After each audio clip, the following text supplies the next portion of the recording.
Olá, começa agora o podcast Ventania Solar, um projeto da professora Fanny Fagerson. Fanny é professora aqui da Universidade Presbiteriana Mackenzie, na Faculdade de Arquitetura e Urbanismo. Esse primeiro episódio do podcast, eu sou convidado, professor Vanderlei Dias, do curso de jornalismo, para a gente conversar um pouquinho do início do trabalho da Fanny, da vida da Fanny, da relação dela com a Universidade Presbiteriana Mackenzie. Em outros episódios, com outros convidados, em que a Fanny fará a condução, o podcast vai tratar de saúde, vai tratar de ressocialização, vai tratar de humanização, vai tratar de educação, vai tratar de arte. Então, Fanny, seja muito bem-vinda. Na realidade, eu sou o seu convidado e você tem uma história muito intensa, né? Sua história pessoal muito intensa e também história muito pessoal e história educacional, profissional muito forte com esta universidade.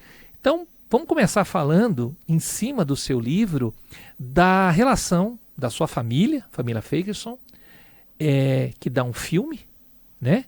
E da família Mackenzie, afinal de contas. Que dá um filme também. Que dá um filme também. São quase 50 anos de relação aqui. Muito obrigado pelo convite. Obrigada pelas tuas palavras iniciais, obrigada de você estar aqui comigo, o jornalismo, agradecer à Universidade Presbiteriana Mackenzie, que sempre apoia novas ideias, novos projetos.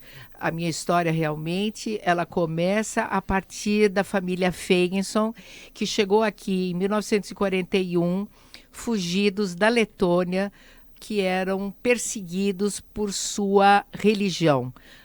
Eles eram de origem judaica, eu também sou de origem judaica, e era o início da guerra, e primeiro eles fugiram para a Suécia, porque viram que a situação estava muito ruim, ninguém acreditou da minha família, e todos morreram, todos foram assassinados por parte de mãe e de pai. Então, quando eu nasci, só tinha a minha mãe, meu pai e as minhas 3 irmãs. E meu irmão que nasceu, eu sou a quinta, a caçula. E uma história que inicia com a importância do Mackenzie é que as minhas irmãs eram pequenas, moravam aqui perto, a minha mãe trouxe aqui no Mackenzie, na escola americana, se chamava escola americana, hoje em dia é fundamental, né?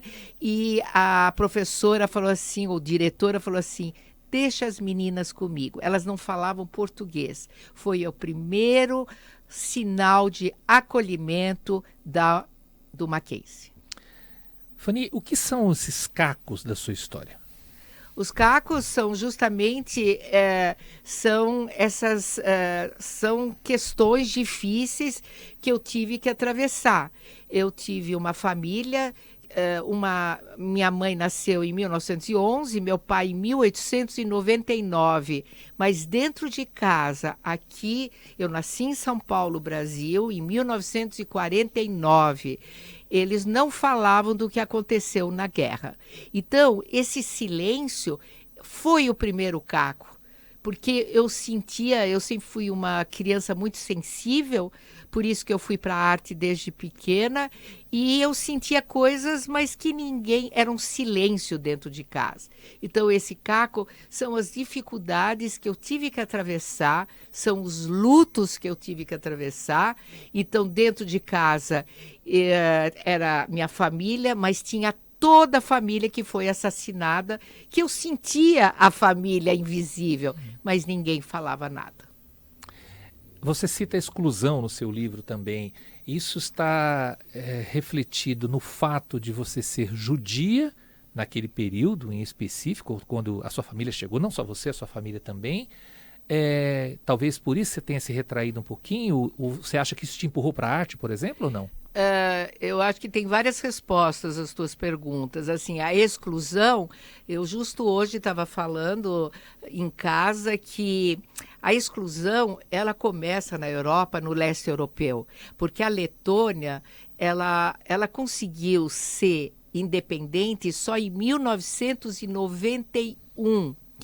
eram os prussianos, desde a Idade Média, depois foram os alemães, depois foram os russos e foram, mesmo que não fosse especificamente as fronteiras, mas os judeus, eles sempre tinham medo do que poderia acontecer com a perseguição a eles e a exclusão. Então, a exclusão me veio por epigenética. Eu não sei se você sabe o que é epigenética, são pelo menos 4 gerações que cada um de nós ganha da nossa história. E essa exclusão, com certeza, tem a ver com essa história da onde a minha família veio. O quanto sua família está na sua arte? Ela está muito. A minha arte, as primeiras exposições que eu fiz, eu pintava muito, depois eu fui para as instalações. A primeira instalação que eu fiz se chamava Rastros. Era a terra que ficava em cima de lona de caminhoneiro, então tem a coisa do nômade. Eu me sinto sempre uma nômade, com a mala indo, precisando fugir, mesmo que não tenha sentido. É um fugir muito interno. Então, eu comecei a fazer trabalhos relacionados com a história da minha família, com rituais judaicos, porque é no ritual judaico que a família se reunia e tinha a distribuição do pão, tinha comer mel para ter um ano novo feliz, mas a arte que eu produzi a partir da década, as instalações, a partir da década de 90, ela tem muito a ver com a história familiar. O próprio mestrado que eu fiz aqui dentro, na biblioteca linda, central, que todo mundo tem que visitar, porque ela é maravilhosa, eu fiz uma instalação baseada num ritual de sacrifício muito antigo, de origem judaica. Você fala também no seu livro e na sua arte sobre camadas. Como é que a gente verifica isso nos seus trabalhos?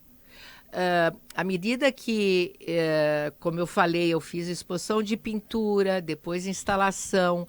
As instalações, eu fiz uma instalação importante aqui na Capela do Morumbi sobre o ritual de copo quebrado que você quebra no casamento judaico, mas para lembrar também a destruição do último templo de Jerusalém. Essa exposição eu levei para a Alemanha, para Berlim, para Colônia, junto com uma outra colega artista, e lá os alemães, a geração posterior da guerra, estavam muito interessadas em conversar com a gente sobre como é que filhas de pais sobreviventes do Holocausto voltam para a Alemanha para conversar do que aconteceu. E eu justamente, junto com a colega, nós levamos de volta para a Alemanha. Tinha entrevista de rádio, tinha TV, tinha jornal para falar dessa camada. E como a minha vida ela já passou muita coisa, eu vejo, eu brinco, né? Eu falo, isso é de outra vida. A outra vida são camadas. Então, de repente, esse livro que eu lancei e a exposição que eu fiz no Centro Histórico, que é um lugar maravilhoso também, durante a pandemia eu produzi palavras que me eram tanto familiarmente difíceis, como a questão do abuso, porque eu acho que a minha família, quando ela teve que sair da terra deles para vir para o Brasil, foi um abuso muito grande. Então, assim, aí eu fazia caligrafias com a palavra abuso, medo, exclusão, inclusão, confiança. Imagina, a minha mãe foi uma pessoa que nunca ficou tranquila de perder os amigos que eram alemães. Ela estudou em escola alemã e, de repente, os alemães se tornaram os assassinos da família. Então, ela se tornou uma pessoa melancólica. E eu, como caçula, fiquei muito embaixo da asa dela e fiquei quietinha. Mas chegou uma hora, eu explodi com a minha arte. E a arte, com certeza, me salvou.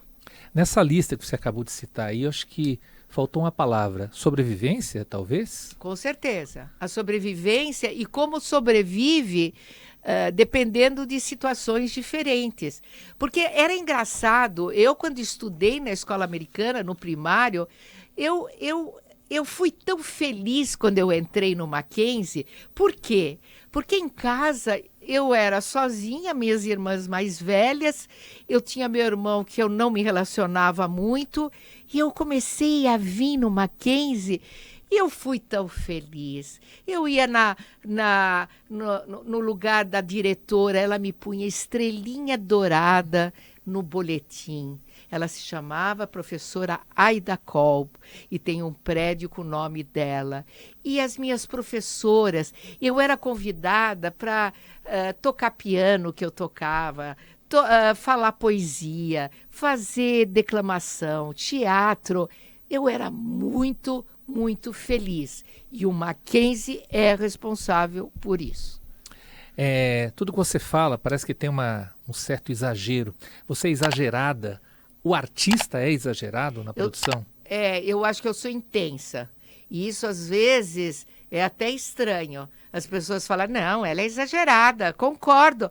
Eu tenho um primo que fala, ela é metida. Entende? Porque eu sou intensa. Então, o artista, ele né? Porque ele quer falar da sua arte, ele quer falar com o outro, ele quer trocar. Ele quer dialogar. Para mim, conversar com o outro e a troca é a coisa mais importante para mim. Você falou, tudo que você está falando, eu posso colocar como uma Fanny primeira fase. Vamos passar para uma segunda fase que tem a sua vida pós-mãe, né? Porque você falou que ficou muito tempo nas asas da sua mãe. Como é que foi essa... Então, como é que eu vou dizer, desligamento, não desligamento, um descolamento, talvez? Sim. Eu entrei na arquitetura em 1970 aqui no Mackenzie, mas eu não me identifiquei, porque era um período onde você tinha que estudar com os engenheiros, os físicos, e eu sempre adorava a arte, história da arte. Aí, em 72, eu mudei para o curso de artes plásticas, licenciatura. E eu ia muito bem, eu era feliz, eu tirava boas notas. E no último ano, um professor chegou e falou assim, Fanny, eu acho que você tem o perfil para dar aula aqui na universidade. Na época, feliz a época que a gente tinha a indicação. Feliz não, mas porque agora você precisa de mestrado, você precisa do doutorado. Então, eu comecei a dar aula em 75. Foi o ano que eu casei. Casei com Jean Greenfield, meu companheiro de 48 anos, e aí eu tive meus 2 filhos aqui, grávida, continuei, são 49 anos dando aula no guarda-chuva maior que é arquitetura e urbanismo. Eu dei aula em vários cursos. A gente sempre olha arquiteto como artista, ele é um artista? Sim. Eu acho que, muitas vezes, o arquiteto, eu acho que ele perde muito quando ele não põe a arte na sua obra, no seu projeto de arquitetura. Tem sempre alguma coisa, assim, eu sempre convivi com isso, de que o engenheiro diz assim, bom, ele construiu isso, ele montou isso, mas ele não sabe como isso vai ser realizado. Como é que Como é que conversa? Eu acho que a grande conversa legal, e hoje em dia, e tem a ver com esse projeto de podcast, é a multidisciplinariedade. Eu acho que a gente tem vários projetos aqui no Mackenzie, onde a gente está juntando grupo da engenharia, com a arquitetura, com a psicologia. Então, fazer um projeto de arquitetura, hoje em dia, claro que você chama o engenheiro, que pode ter mais profundidade de conhecimento, mas você pode chamar um artista para fazer um mural. Aqui, o bairro de Higienópolis, eu morei desde que eu nasci num prédio maravilhoso na Avenida Higienópolis 265, chamado Prudência, o arquiteto Rino Leve que fez, e tinha os azulejos do Burle Marx, um paisagista. Então, eu acho que antigamente, não é saudosismo, mas a arte, ela estava muito colada junto com a arquitetura. Eu acho que é essencial, porque a arte faz você conseguir expressar as tuas paixões, aquilo que você quer construir. Eu acho que a arte e o meu trabalho, as oficinas que eu tenho feito, Olhar de Lagartixa, a arte ela tem que entrar em qualquer atividade. Deixa o indivíduo mais feliz. Eu vou ler um trecho do seu livro, então, que eu acho que tem relação com o que você está falando aí. Assim, cada linha, por mais que tenha sido escrita com a tua dor, o teu sangue, a tua sensibilidade, conecta-se imediatamente com o que está presente, como questão por toda parte. Fala um pouquinho disso. Eu acho que assim, o que eu percebi escrevendo esse livro, eu devo fazer um parêntese, porque em 2015 terminou um período difícil na minha família menor, né? Meus filhos, meu marido e eu, que era a minha filha em 1997, ela com 19 anos de idade, ela começou a batalhar por uma leucemia que se instalou. Ela teve 3 vezes leucemia, ela teve 2 transplantes de medula e também de cordão umbilical. Então, toda essa história, novamente, são as camadas, são os atravessamentos difíceis. E, infelizmente, em 2015, ela faleceu, depois de 18 anos de muita luta. Por isso que um dos podcasts que eu quero trabalhar é a questão que está no livro, que é a questão da saúde. Conversar com médicos que eu estou convidando da Santa Casa e o professor doutor também do Einstein, que cuidou da minha filha, falar sobre doação de sangue, sobre transplante. Eu acho assim, como eu sou uma pessoa que vejo, que sinto as coisas que acontecem em volta, eu quero trazer junto para dialogar e para ajudar e conversar e outras pessoas falarem, puxa, que interessante isso. Eu nunca tinha pensado nesse aspecto.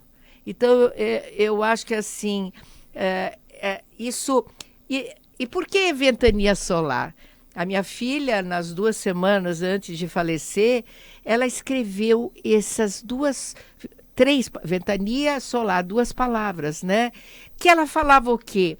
Era relacionado com o movimento da vida e o sol iluminando. E eu acho que a gente tem que pensar nisso, num movimento. Quantas pessoas hoje em dia elas são mais tristes, mais ansiosas, mais inseguras, porque elas ficam paralisadas.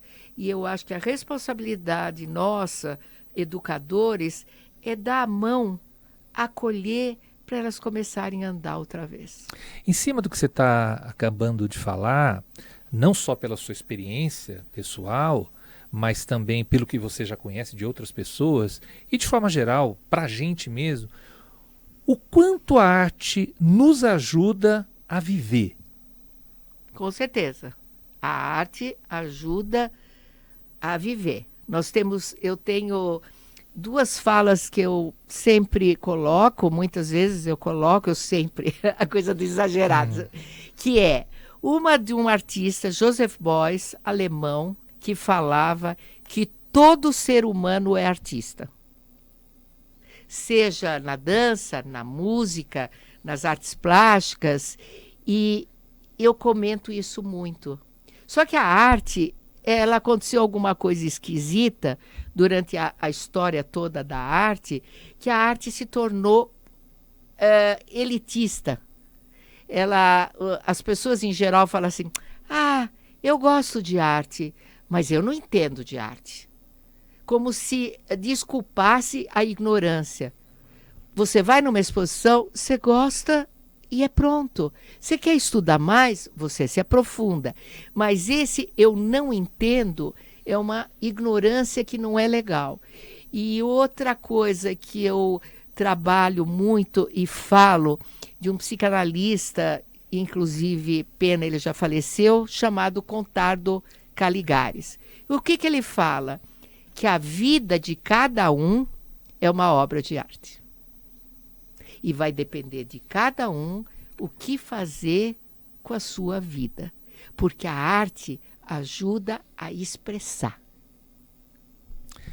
Fanny, durante esse bate-papo nosso, a gente exibiu vários quadros seus. Agora eu vou fazer aquela coisa um pouco sacana, que é pedir para você escolher 3 preferidos. Trabalhos? 3 trabalhos. Olha, eu acho que, com certeza, o trabalho que eu desenvolvi, que eu fiz no mestrado, eu coloquei dentro da Biblioteca Central, numa gaiola, durante 1 hora, 2, durante a defesa, eu pus uma galinha e um galo dentro da biblioteca. Falava assim, você é louca, você não vai conseguir. E eu consegui. Junto com um vídeo mostrando mãos quebrando ovos, as minhas mãos. E nesse trabalho eu falava de vida e morte, que me acompanhou desde a morte da minha família inicial até, infelizmente, a morte da minha filha. Então, eu acho que esse trabalho, ele é muito forte. E mais um? Mais um. Mais um. Mais 2. Mais 2. Eu acho que assim, eu fiz uma exposição muito bonita no Instituto Goethe, antes de eu ir para a Alemanha, onde eu fiz algumas exposições, e lá eu coloquei um outro ritual judaico que eu transformei em arte, que era um ritual que meu pai fazia na época da Páscoa. A Páscoa judaica, você deixa de comer coisas que crescem, tipo farinha, para lembrar a saída dos judeus do Egito como escravos para chegar a homens livres em Israel, na Palestina. E aí o ritual era muito bonito. Imagina eu, criança, vendo meu pai juntando, ele punha farelo de pão perto da janela e ele juntava esse farelo, punha numa colher de madeira, enrolava com trapos e queimava no dia seguinte, para falar que a casa estava limpa para entrar nos festejos da Páscoa judaica. Eu acho que esse trabalho também é muito forte. E as minhas pinturas que eu tenho no livro, eu mostro.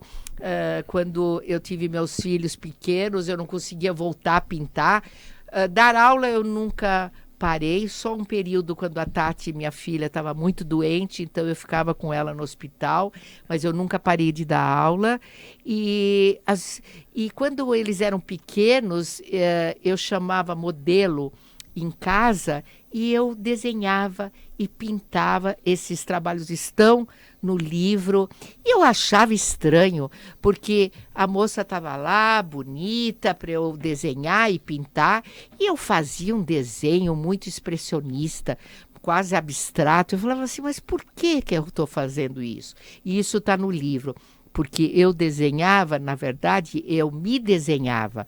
Então, tinha ela simplesmente como referência, mas eu sempre fui uma figura muito expressionista.